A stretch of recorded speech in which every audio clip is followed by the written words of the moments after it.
ایک مرتبہ کا ذکر ہے، ایک ویران راستے پر ایک اونٹ کھڑا تھا اور اس کی رسی بھی کھلی ہوئی تھی۔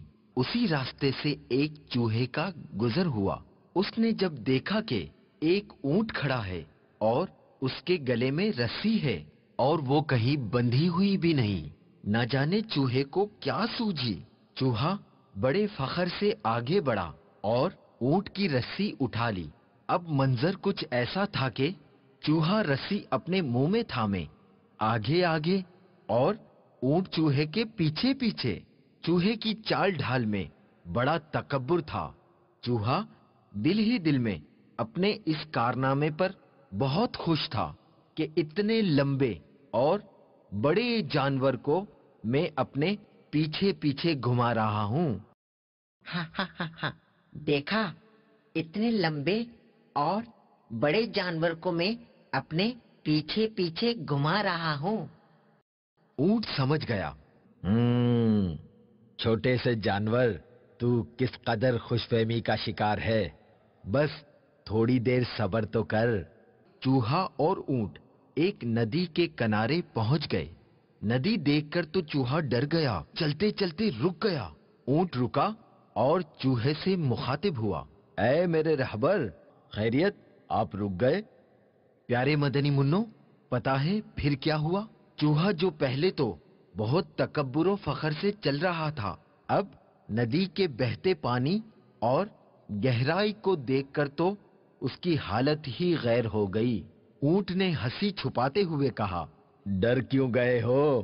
کیا بات ہے، آگے بڑھتے جاؤ، ہمت اور جرت سے کام لو۔ چوہے نے ڈر کے مارے ہلکی سی آواز نکالی اور بتایا کہ پانی بہت گہرا ہے، میں تو ڈوب جاؤں گا۔ اونٹ نے کہا، میں دیکھتا ہوں پانی کتنا گہرا ہے۔ پھر وہ ندی کے پانی کے اندر اتر گیا اور چوہے کو بتایا کہ پانی کوئی اتنا گہرا بھی نہیں، بس گھٹنوں گھٹنوں تک ہی تو ہے۔ آپ آئیں آگے تاکہ میں آپ کے پیچھے پیچھے ندی پار کر سکوں۔ یہ سنتے ہی چوہے کی تو گویا جان ہی نکل گئی ہو۔ بڑی عاجزی و انکساری کرتے ہوئے چوہے نے کہا، پانی تو آپ کے گھٹنوں تک ہے، میں تو ڈوب ہی جاؤں گا۔ چوہا سمجھ چکا تھا کہ وہ جس بات پر غرور و تکبر کر رہا تھا یا وہ جس خوش فہمی میں تھا وہ درست نہ تھی۔ کسی کو حقیر نہیں سمجھنا چاہیے۔ چوہا اپنے کیے پر بہت شرمندہ تھا۔ کبھی اپنے آپ سے کمتر کسی کو نہیں سمجھنا چاہیے۔ ہر چیز کی اپنی اہمیت ہوتی ہے۔ آؤ میری پیٹھ پر بیٹھ جاؤ۔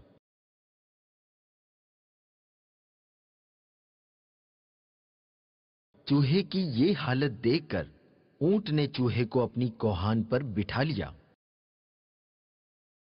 اور ندی پار کرا دی۔